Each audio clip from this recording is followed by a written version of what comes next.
आइए, सुनिए, देखिए, समझिए सनातन सत्य। जैसी दृष्टि वैसी सृष्टि, दृष्टि विज्ञान। कुदरत, कुदरती रचना एवं कुदरत के कानून से शाश्वत सुख की प्राप्ति। जोधपुर के परम पूज्य महात्मा उपासक प्रोफेसर डॉक्टर सोहन राज तातेड़ के निर्देशन में सनातन सत्य। जैसी दृष्टि वैसी सृष्टि, दृष्टि विज्ञान।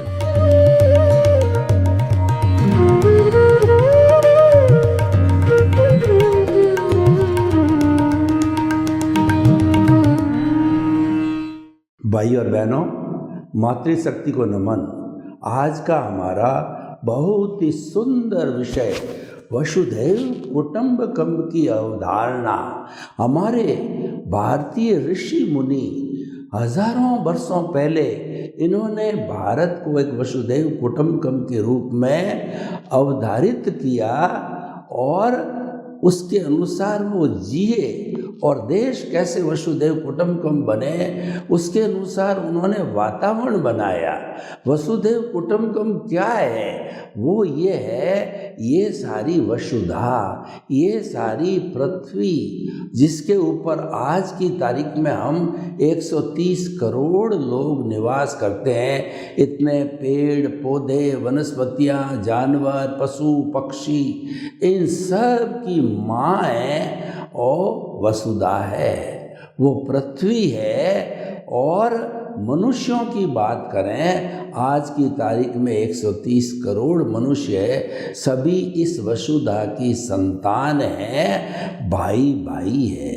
और उसके हिसाब से ये भाईचारे का आविष्कार हुआ, भातृत्व का आविष्कार किया और राम लक्ष्मण की जोड़ी एक भाई के रूप में आइडियल है। एक भाई को भाई के साथ में किस तरीके से रहवास करना चाहिए और निवास करना चाहिए, यानी एक दूसरे का रेस्पेक्ट करना चाहिए। बड़ा भाई छोटे को वात्सल्य दे, छोटा भाई बड़े का सम्मान करें और सभी भाई भाई होने के कारण एक दूसरे का हम बुरा चिंतन न करें कि इसका बुरा हो जावे, इसको नुकसान लग जावे, इसको घाटा लग जावे, ये बीमार हो जावे, ऐसा चिंतन नहीं करना। वसुधैव कुटुंबकम की अवधारणा क्या है कि शांतिपूर्ण सहवास, यानी हम सभी इस जितने मनुष्य हैं, मनुष्य क्या, पेड़ पौधे वनस्पतियाँ, जितने भी पशु पक्षी हैं, सभी जो है अपने अपने अस्तित्व के अनुसार जो है हम निवास करें। देखिए, जो व्यक्ति जन्म लेता है या मरता है वो अपने कर्मों के अधीन मरता है और जन्म लेता है। हर एक प्राणी जीवित का आयुष्य जो है अपने अपने कर्मों के अधीन है, आयुष्य कर्म के अधीन है। तो किसी दूसरे को उसका जीवन हनन करने का, हिंसा करने का कोई अधिकार नहीं है। ये वसुधैव कुटुंबकम की अवधारणा है। दूसरा, जो भी व्यक्ति इस वसुधा पर, इस पृथ्वी पर जन्म लेता है, क्योंकि जीवन है इस पृथ्वी पर ही है, बाहर जीवन नहीं है। क्योंकि ये जो जीवन हमारा है ये कुदरती रचना और कुदरत के कानून के अनुसार है। कुदरत किसे कहते हैं कि जिसके अंदर 6 द्रव्य मौजूद होते हैं एनी टाइम, भूत भविष्य वर्तमान में, चेतन, जड़, गति सहायक, स्थिति सहायक, समय और आकाश। ये जहाँ 6 द्रव्य होते हैं वही जीवन है, वही प्राणी जीवित रह सकते हैं, उसके अलावा जीवित नहीं रह सकते। कहते हैं कि चंद्रमा पर जो है हमारे वाहन गए हैं तो वो बताते हैं कि वहाँ पर ऑक्सीजन की संभावना है, अभी तक वहाँ जीवन प्रूव नहीं हुआ है। मंगल ग्रह में भी संभावना बताई जाती है पूरे। और इस लोक, इसको लोक कहते हैं जहाँ जीवन है, इसके बाहर है मात्र एक आलोक है, है जिसके अंदर कि कोई भी प्राणी जीवित जिंदा नहीं रह सकता है। तो हम कितने भाग्यशाली हैं कि इस हमारे वसुधा पर हम निवास कर रहे हैं। और वसुधा खास तौर से हम भारत की बात कर रहे हैं। ये हमारा कुटुंब है, ये हमारा परिवार है और हम वसुधा माँ की संतान है, वासुदेव की संतान है। तो हमको भाई भाई के साथ में शांतिपूर्ण रूप से रहना चाहिए। जो जीव जन्म लेता है कोई मरना नहीं चाहता, कोई दुख नहीं चाहता है, सुख चाहता है। तो हमें किसी प्राणी को दुख देना यानी कि उसके प्राणों का हनन करना, उसको मारना पीटना, उसके प्रति घृणा करना, उसके साथ क्लेश करना जो है ये उसको दुख देने के समान है। ये हमको अधिकार किसने दिया? ये हमारे अधिकार में नहीं है। वसुधा माँ जो कुदरत तो कहती है कि मैं अकेली करता हूँ, इस पूरे ब्रह्मांड के अंदर कोई भी प्राणी करता नहीं है। मैं ही क्रिएटर, ऑपरेटर और डिस्ट्रॉयर हूँ और मैं हर जीवित प्राणी को जन्म देती हूँ, उसका पालन पोषण करती हूँ। और मनुष्य जो मन वचन काया वाले हैं वो अपना सारा भुगतान है, परिणाम है। वो मेरे जो मैं संजोग जुटाती हूँ उसके लिए, उसको द्रव्य क्षेत्र काल भाव कहते हैं। वो संजोग जुटाकर मैं उसके कर्मों का भुगतान करवाती हूँ। जैसा उसका उपादान है, जैसा उसका पिछले जन्म के द्रव्य कर्म भाव कर्म इस जन्म में द्रव्य कर्म बने हैं, या कहना चाहिए पिछले जन्म की जिस प्राणी की फिल्म है, स्क्रिप्ट है और द्रव्य कर्म है, उसके अनुरूप जो है मैं संजोग जुटाती हूँ और वह अपना हिसाब क्लियर करता है। ये सारा इस ब्रह्मांड में हर प्राणी अपना हिसाब क्लियर करने के लिए आया। और मनुष्य का हम सोचें कि समस्त प्राणी जिनको कि उन्होंने कष्ट दिया है और जिनके साथ हिसाब है और उदय और प्रारब्ध के अधीन जो है कुदरत उसको हमारे सामने लाके खड़ा करती है। तो हमें जो है वो जो कुछ भी दंड देता है तो हमें उसके प्रति कृतज्ञता ज्ञापित करनी है कि वो हमारे को एनओसी दे रहा है। और सभी प्राणियों से एनओसी आएगी तभी हमारी मुक्ति, शाश्वत सुख और मोक्ष मिलेगा। तो भाई और बहनों, हम ये कहना चाहते हैं कि जो है हमें हर एक के साथ में अच्छा जो है प्रेम करना चाहिए, व्यवहार करना चाहिए और किसी के प्रति बुरा चिंतन नहीं करना चाहिए। इसीलिए वसुधैव कुटुंबकम का सूत्र बना कि भाव सुधारो भव सुधरेगा, भाव बिगाड़ो भव बिगड़ेगा। अगर हम किसी भी मनुष्य के साथ में भाव बिगाड़ते हैं तो उसका कुछ नहीं बिगड़ता है, भाव हमारा बिगड़ रहा है। तो भाव बिगड़ने से कॉजल बॉडी बन रही है और वह कॉजल बॉडी हमको भव भवांतर में भ्रमण कराती रहेगी। ये जो भ्रमण है यही दुख का कारण है। बार बार जन्म लेना सबसे बड़ा दुख का कारण है, मृत्यु भी दुख का कारण है। जन्म लेते हैं जब हम उल्टे लटकते हैं 9 महीने माँ के पेट के अंदर, तो वहाँ पर खट्टी डकारें, वहाँ पर गंदगी, बदबू और हमको खराब चीज़ें मिलती हैं। भगवान से प्रार्थना करते हैं, हे प्रभु मेरे को जल्दी से जल्दी बाहर निकल करके और मैं आपकी भजना करूँगा, आपको कभी नहीं भूलूँगा और आपके प्रति कृतज्ञ रहूँगा। लेकिन जब माँ के पेट से व्यक्ति बाहर आता है तो चारों तरफ माया का झाड़ फैला हुआ है। तो वही घोड़ा और वही मैदान, वो भी उसके अंदर राग द्वेष करने लग जाता है, वो संसार के अंदर भटकने लग जाता, वो इंद्रिय सुख लेने लग जाता है। इस कारण से जो है वो भव भवांतर में घूमता रहता है। और देखिए मृत्यु की बात करें तो मृत्यु जब हमारी होती है तो कितना कष्ट होता है। कैसे कष्ट होता है मैं बताता हूँ कि बेलाडोना प्लास्टर एक पट्टी होती है, हम उस स्थान पर लगाते हैं जहाँ हमारे दर्द है, वो दर्द को खींच लेती है।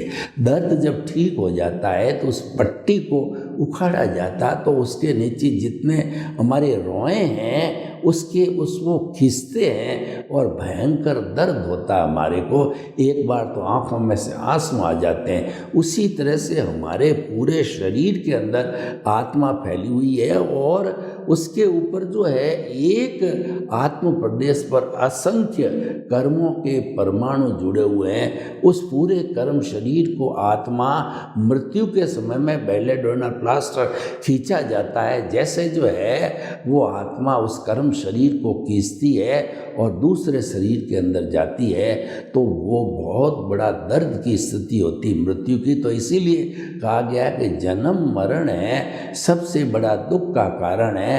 और ये जन्म मरण होता है इन सब का कारण जो है हमारी पूरी इस दुनिया के अंदर 360-65 तरह के कुल धर्म है। तो उन्होंने माना है कि अज्ञान ही सबसे बड़े दुख का कारण है। अज्ञान ही हमको संसार में भटकाता है और ज्ञान के द्वारा अज्ञान को जीता जाता है।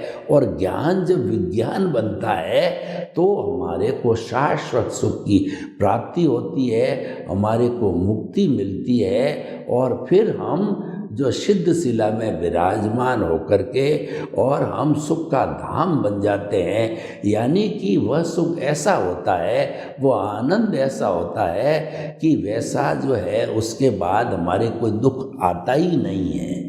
तो और परमानेंट स्थिति हो जाती है वो फॉर एवर की। तो भाई और बहनों, वसुधैव कुटुंबकम है वो परस्परो गुरु जीवा नाम पर आधारित है, वो सामाजिक धर्म पर आधारित है कि हम गिव एंड टेक के फॉर्मूले से लगा हुए हैं। यानी कि मैं व्यक्ति को सापेक्ष होना चाहिए।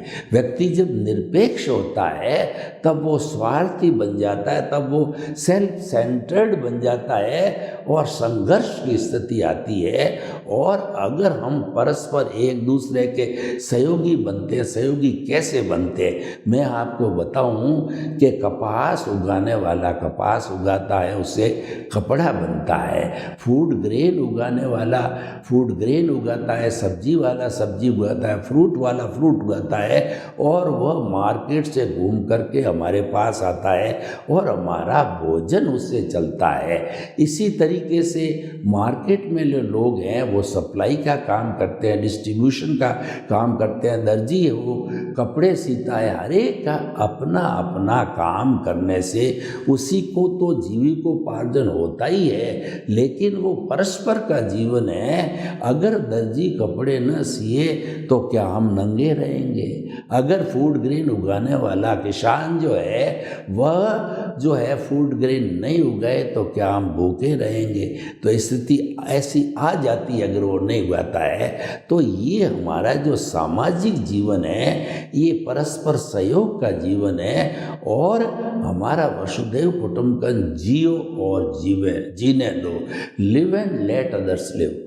आप भी जियो, पड़ोसी भी जिए और सभी जिए। यानी हम सबके बीच में प्रेम का वातावरण होना चाहिए। प्रेम के लिए जो कबीरदास जी ने कहा कि पोथी पढ़ पढ़ जग मुआ और पंडित भयानक होए और ढाई आखर प्रेम का पढ़े सो पंडित हो। कहने का अर्थ है बहुत से शास्त्र पढ़ लिए लेकिन वो अहंकारी है, वो प्रेम का पाठ नहीं जानता है। और एक बेचारा अनपढ़ है, वो प्रेम का पाठ जानता है क्योंकि वह तो इंट्यूशनल लेवल पर जाता है। और पढ़ा लिखा व्यक्ति जो है वो जो है इंटेलेक्चुअल लेवल तक जाता है। बुद्धि का लेवल इंटेलेक्चुअल लेवल है और जो हमारे भीतर प्रज्ञा है उसका लेवल इंट्यूशनल लेवल है, वो भावनात्मक विकास है। और बुद्धि क्या है कि संसार में भटकाती है, वो राग द्वेष करती है। ये अच्छा है, ये अच्छा नहीं है, ये भोजन अच्छा नहीं है, ये भोजन अच्छा है, मैं इसको लाइक करती हूँ, मैं इसको डिसलाइक करती हूँ। ये व्यक्ति मेरे सामने साथ रहना चाहिए, ये व्यक्ति मुझको दिखना नहीं चाहिए। ये जो राग द्वेष पैदा होता है ये पैदा करने वाली बुद्धि है। तो इसीलिए हमको बुद्धि का लेवल अच्छा है, लेकिन वह राग द्वेष करने वाली बुद्धि है वो कुबुद्धि है, और समता भाव रखने वाली, न्याय करने वाली, प्रेम करने वाली बुद्धि है वो सुबुद्धि है।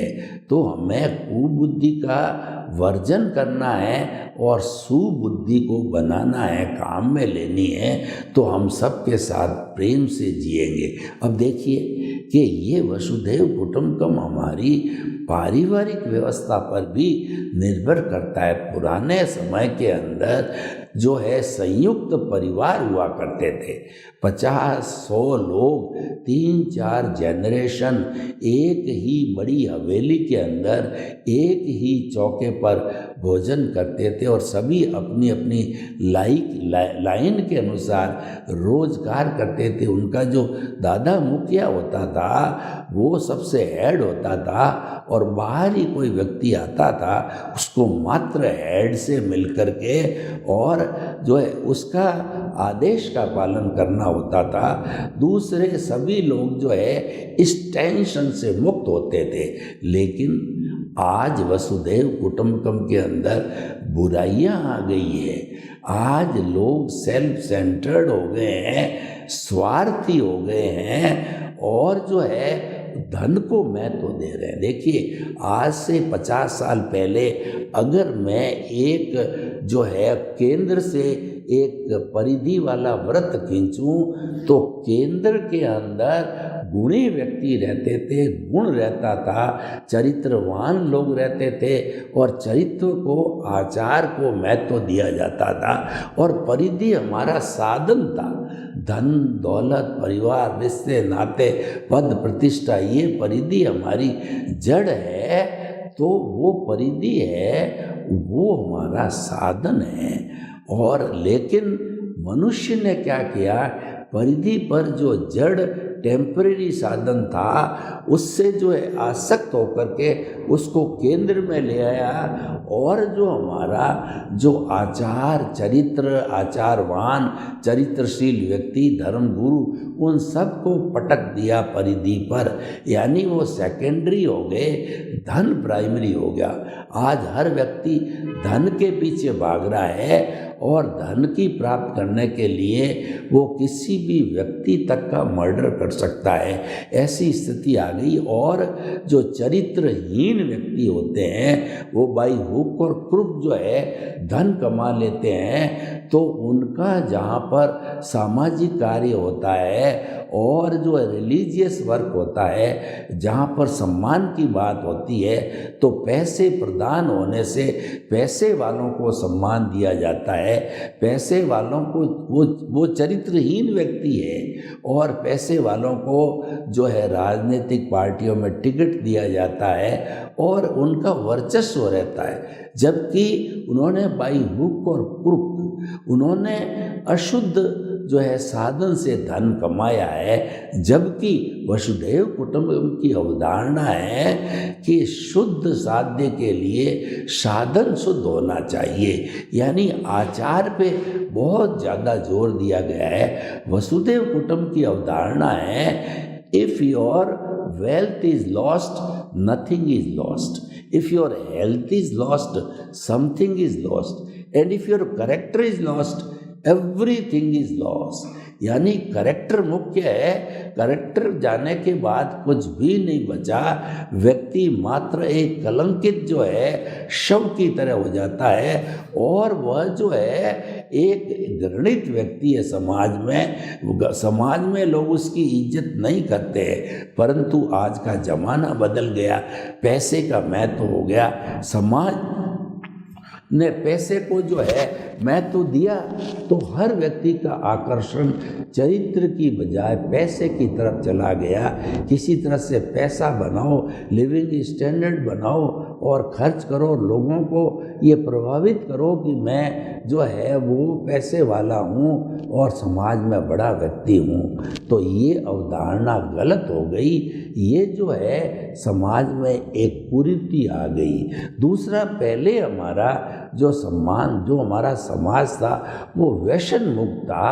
अब बहुत ही अधिक तादाद के अंदर लोग व्यसनों का सेवन करने लग रहे हैं, और जो नई पीढ़ी है, खास तौर से हमारे कॉलेज और यूनिवर्सिटी के और स्कूल के स्टूडेंट्स हैं, वो कुछ ऐसे स्वार्थी तत्व, कुछ ऐसी स्वार्थी संस्थाएं कि पहले तो उनको फ्री खिलाते हैं और 10-15 दिन के बाद फ्री नशा खाते खाते भांग है, गांजा है और ब्राउन शुगर है और बड़ी बड़ी महंगी से महंगी जो है वो हज़ार रुपया तोले की जो है वो आजकल बहुत से जो है वो व्यसन के और ड्रग्स आने लग गई है। तो फिर उसके अधीन होने पर उसका शरीर जो है टूट जाता है, वो कंकाल हो जाता है, और निश्चित समय पे जैसे हमको भोजन की भूख लगती है उसी तरीके से उसको अपना व्यसन लेने की भूख लग जाती है। नाड़ियाँ जो है वो कुलकुलाने लगती है और उसको लेना पड़ता है, उसके अधीन हो गया। इसीलिए क्या है, व्यसन है वो व्यक्ति को अधीन करता है। नशा जो है, पहले जो व्यक्ति नशे को खाता है और बाद में नशा व्यक्ति को खाता है। नशा नाश का द्वार कहा गया है। वसुधैव कुटुंबकम की जो अवधारणा पर इसको बहुत चोट की गई है कि समाज व्यसन मुक्त बने। शराब वगैरह है, बहुत सी चीज़ें, व्यसन का बड़ा दायरा है। लोग जितना भोजन नहीं करते हैं उतना पैसा व्यसन पे खर्च करते हैं। तो भाई और बहनों, अब जो कुरीतियाँ जो हमारे समाज में दहेज की आ गई है, आतंकवाद की आ गई है, और दूसरा प्रेम का दरिया बिल्कुल सूख रहा है क्योंकि व्यक्ति जड़वादी हो गया। पहले व्यक्ति जो है चेतनवादी था, चेतन से संपर्क किया जाता था, लोग एक दूसरे से मिलने के लिए आते थे, फैमिली टू फैमिली मिला करती थी, किसी को दुख दर्द गमी कुछ होती थी पूरा गांव आता था। गांव की जो रहन सहन की शैली अब समाप्त हो गई।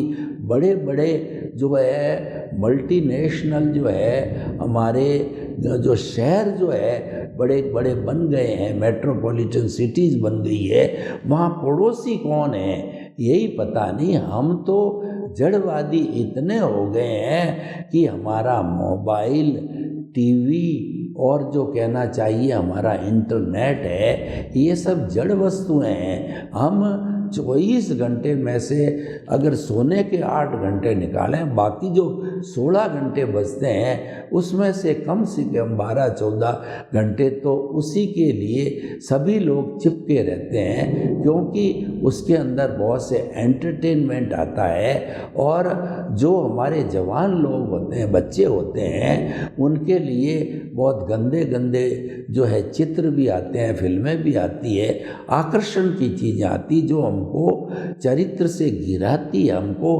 अब्रह्मचर्य में लाती है, ब्रह्मचर्य गिराती है और हमारे वीर्य का स्खलन करवाती है। खास तौर से युवा लोग, बच्चे जिनके की चेहरे पर ओज होना चाहिए, उनका चेहरा लगता है जैसे ये बीमार है, बूढ़ा है। मतलब जवानी का जो जोश होना चाहिए आज जवानों के चेहरे पर नहीं है। वो वैष्णवी बन गए, वो अब्रह्मचारी हो गए। और जो है हमारी जो वेस्टर्न कल्चर है उसके अंदर ये सब बातें चलती है।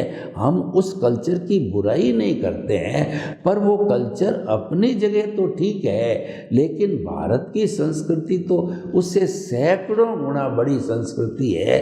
तो जब हमको प्रतिदिन खाने को हलवा मिलता है, हमारा घर जो है अफोर्ड करता है और हम पचाने की शक्ति रखते हैं, तो हम लूकी रोटी क्यों खाएं। परंतु आज बड़े अफसोस के साथ कहना पड़ रहा है कि वसुधैव कुटुंबकम की अवधारणा को जो है आज चूर चूर किया जा रहा है। उसका एक सबसे बड़ा कारण ये है कि वेस्टर्न कल्चर, हमारी जो संस्कृति, रहन सहन, आचार विचार, भोजन और जो है हमारा ये व्यसन इन सब पे इतनी हावी हो गई है कि अपनी गिरफ्त में ले लिया है।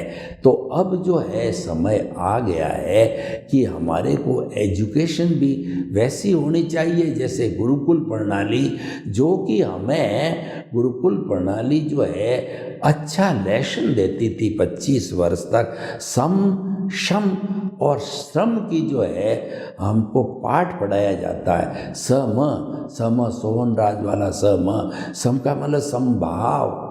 आपके अंदर जो है सहन शक्ति होनी चाहिए। उतार आवे, चढ़ाव आवे, लाभ आवे, हानि आवे, सर्दी हो, गर्मी हो, दुख हो, सुख हो, हर स्थिति के अंदर एक सा संभाव रखो, उसका एक सा रखो। लेकिन आज का व्यक्ति तो जो है तुरंत टूट जाता है। वह तो बंदूक लोडेड खड़ा है, क्रिया की प्रतिक्रिया करता है।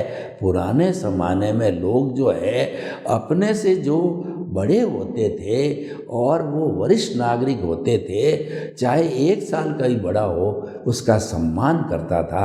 आजकल उसका बेइज्जती की जा रही है, क्योंकि ये सम की संस्कृति बिगड़ गई है। दूसरा शमन करना, जो हमारे शत्रु हैं, क्रोध, अहंकार, माया, लोभ, इनको जीत करके जिन बनते हैं, अर्यंत बनते हैं और उनके अंदर अहंकार का एक भी कण नहीं होता है। वो 100% विनय भाव वाले होते हैं। लेकिन आज का इंसान तो क्रोध, अहंकार, माया, लोभ से भरा हुआ है, उसी का पुतला होता है। वो शमन नहीं करता है। गुरुकुल प्रणाली में शमन कराया जाता था। और तीसरा, श्रम की संस्कृति, मेहनत करवाई जाती थी कि लकड़ी खुद लाना पड़ता था, भोजन खुद बनाना पड़ता था, अपनी कुटिया का झाड़ू खुद लगाना पड़ता था और गुरु की सेवा करनी पड़ती थी। गायों भैंसों के जो होती थी उन सब का दूध निकालना होता था, चारा डालना होता था। यानी सारा जो आश्रम होता था वो सबको मिलजुल करके श्रमदान करना होता। तो श्रम की जो नीति है वो व्यक्ति समझता था। लेकिन आज वसुधैव कुटुंबकम की जो है अवधारणा जो है वो चूर चूर हो रही है। अब समय आ गया है, उन्हें हम इसमें करेक्शन करें। सर्वे भवन्तु सुखिनः, सर्वे सन्तु निरामया।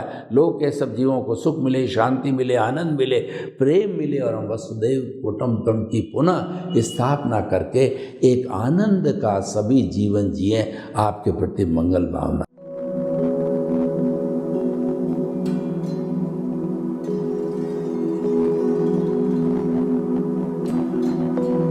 एक ऐसा अंतर्राष्ट्रीय ख्याति प्राप्त मानव जो गुरु प्रेरणा से पिछले 20 वर्षों से वानप्रस्थ जीवन जीते हुए 24 घंटे मानवता की सेवा में संलग्न है।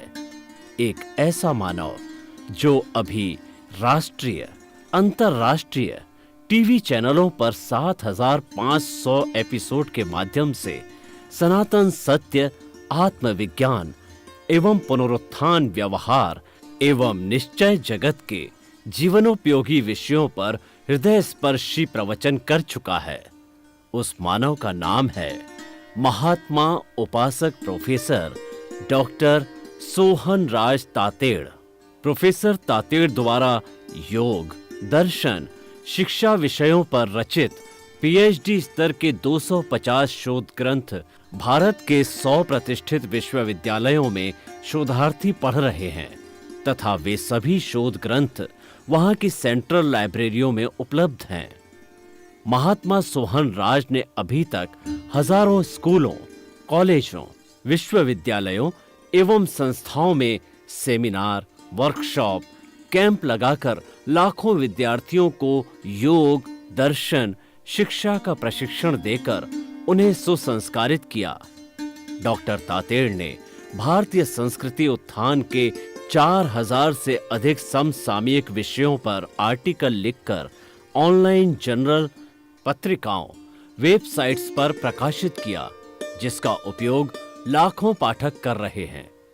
उपासक तातेड़ के 5000 से अधिक आज का सुविचार, आज का शुभ संदेश, आज का मंगल भावना योग आदि चिंतन websites, Twitter, blogger, Facebook, YouTube माध्यमों से लाखों लोग अपना जीवन निर्माण कर रहे हैं।